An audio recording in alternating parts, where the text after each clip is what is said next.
अंकिता दोनों हॉस्टल में room partner थे और ये दोनों साथ में तो रहते थे लेकिन इन दोनों का नेचर बिल्कुल डिफरेंट था।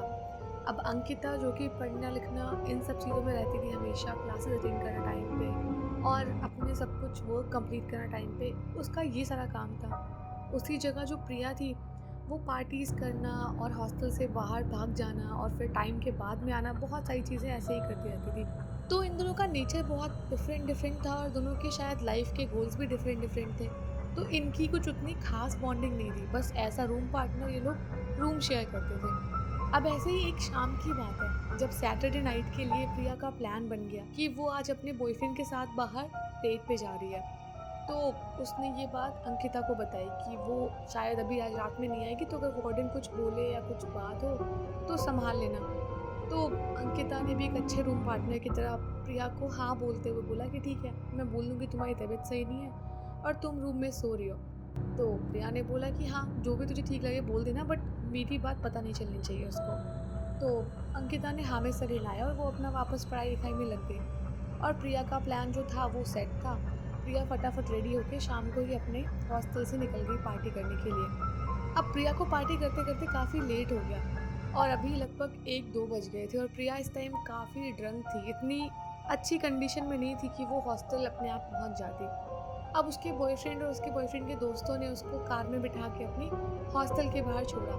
अब छुप-छुपा के जैसे-तैसे प्रिया जो है ना वो अपने रूम में पहुँची और जैसे प्रिया रूम में पहुँची वहाँ पे कोई आहट नहीं थी और अंकिता जिस रूम में सोई थी पूरे रूम में लाइट एकदम बंद थी, कुछ भी नहीं दिख रहा था। बस हल्की-हल्की रोशनी से ये पता चल रहा था कि अंकिता वहाँ पे सो रही है। और उसके बाद में प्रिया ने अपने शूज़ वगैरह निकाले और चारों तरफ देखा कहीं कोई है तो नहीं, किसी ने उसको आते हुए तो नहीं देखा। कहीं पे कोई नहीं था और ना ही किसी ने कुछ पूछा। प्रिया चुपचाप ऐसे ही गई, अपना चेंज करके बिस्तर पे लेट गई और उसने लाइट को एक बारी भी ऑन नहीं किया, बिल्कुल अंधेरा था वैसे रहने दिया जिससे किसी को शक ना हो हॉस्टल में या कोई भी देखे ना उसको कि इतनी रात में लाइट किसने ऑन की है। अब फटाफट प्रिया अपने बिस्तर पर लेटी और लेटते ही उसको नींद आ गई क्योंकि वो ऑलरेडी बहुत थकी हुई थी और उसने वैसे भी थोड़े नशे कर रखे थे, तो उसको नींद बहुत जल्दी आ गई। अब सो के जब उसकी आँख खुली तो देखा उसने कि सुबह हो चुकी थी और रूम में काफ़ी धूप आने लग गई थी और अभी तक ऐसा पहली बार हुआ था जो अंकिता भी इतनी लेट सो रही थी। तो प्रिया को लगा कि अंकिता भी शायद थक गई होगी और उसे भी नींद आ रही हो, चलो सोने दो उसे थोड़ी देर और। प्रिया वापस से सो गई और अंकिता भी सोती रही। अब काफ़ी टाइम हो गया और प्रिया की जब दोबारा आँख खुली तो इस बार घड़ी में 11:30 बज गए थे और अंकिता अभी भी अपने बिस्तर पे वैसे ही लेटी हुई थी। प्रिया सोचने लग गई कि अब तो काफ़ी लेट हो गया, अब उसकी भी नींद खुल गई थी। तो प्रिया ने सोचा कि चलो अंकिता को भी एक बार जगा देती हूँ, क्या पता इसकी नींद नहीं खुल रही हो तो। अब प्रिया फटाफट अपने बिस्तर पर से उठी और थोड़ा बहुत मुँह हाथ धुला, फ्रेश हुई और जाके अंकिता को उठाने लग गई। अब अंकिता को उसने 2-3 बार आवाज़ दी और अंकिता का कोई रिस्पॉन्स नहीं आया। प्रिया ने दोबारा अंकिता को आवाज़ दी, अभी भी कोई रिस्पॉन्स अंकिता का आया ही नहीं और कभी वो ऐसे सोती ही नहीं थी कि एकदम बेहोश होकर सो जाए, बट आज वो ऐसे सो रही थी। अब प्रिया के बार-बार आवाज़ देने के बाद भी जब अंकिता नहीं उठी, तो प्रिया अंकिता के पास गई और अंकिता को ऐसे हाथ लगा के उसके बेडशीट के ऊपर से उठाने लग गई। अब अंकिता को हिलाया प्रिया ने लेकिन अंकिता अभी भी नहीं उठी और ना ही कोई बॉडी में और मूवमेंट हुआ। वो चुपचाप वहीं पर सो रही थी। अब अंकिता को जब इतनी बार उठाया प्रिया ने, वो उठी नहीं, तो प्रिया ने फिर गुस्से में उसकी बेडशीट खींची कि क्या कर रही है मज़ाक, तब से लेटी हुई है और बोल भी नहीं रही है, कुछ ना कोई रिएक्ट कर रही है। और जैसे ही प्रिया ने वो बेडशीट खींच के अंकिता का फेस देखा, अंकिता का पूरा फेस एकदम ब्लू और ग्रीनिश टाइप के कलर का हो गया था और अंकिता का चेहरा, उसके होंठ बिल्कुल अजीब से सूखे-सूखे से लग रहे थे और उसका शरीर पूरा अकड़ सा गया था। और प्रिया अंकिता की ऐसी हालत देखते ही बहुत ज़्यादा डर गई और तब प्रिया ने ध्यान दिया कि जिस टेबल पे अंकिता पढ़ा करती थी रोज़, उस टेबल की भी हालत बहुत मेस्ड अप थी, सब कुछ इधर-उधर बिखरा पड़ा था। इवन जहाँ अंकिता लेटी थी वहाँ पे भी कई सारी बुक्स वगैरह फैली हुई थी। इवन बिस्तर के नीचे भी 2-4 बुक्स, पेपर वगैरह सब कुछ पड़े हुए थे, ऐसे किसी ने फेंक दिए हों उठा के, ऐसा। और यही सब देखते-देखते प्रिया की निगाह सामने दीवार पर गई, जहाँ पर स्केच पेन से काफ़ी बड़ा-बड़ा लिखा हुआ था, अच्छा हुआ तुमने लाइट्स ऑन नहीं की, वरना अगली बारी तुम्हारी थी।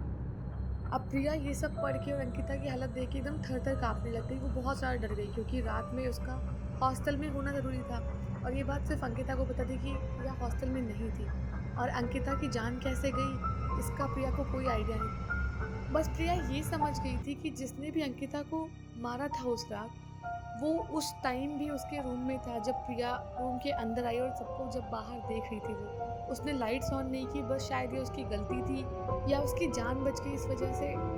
अब अंकिता को जिसने भी मारा उसकी इसके पीछे क्या इंटेंशन थी, क्या चीज़ें थी, इसका कोई आइडिया प्रिया को नहीं था। लेकिन अब जो भी था उसको ये वार्डन को बताना पड़ा और चीज़ें बाद में इन्वेस्टिगेट हुई। हालाँकि प्रिया को आज तक ये बात समझ नहीं आई कि उस रात जब प्रिया रूम में वापस आई थी तो उसने लाइट ऑन नहीं की। ये उसकी गलती थी या फिर इसकी वजह से उसकी खुद की जान बची। खैर जो भी हो, लेकिन अंकिता की मौत का गिल्ट हमेशा प्रिया के दिल में रहेगा, क्योंकि अगर प्रिया उस रात वहाँ पे होती तो ऐसा कुछ होने ही नहीं पाता। और इस कहानी से हमें ये शिक्षा मिलती है कि जब भी कभी हम देर रात को अपने घर वापस आए तो फिर हमेशा चौकन्ने होकर लाइट ऑन करें, और घर में ऐसा कोई चोर चक्का डाकू डकैत टाइप का बैठा हो तो उसकी मार मार के, नहीं नहीं मारना नहीं है, पुलिस को कंप्लेन करनी है सबसे पहले। और अगर स्टोरी अच्छी लगी हो तो वीडियो को लाइक कर देना और कमेंट करके बताना स्टोरी कैसी थी, और सब्सक्राइब करना मत भूलना।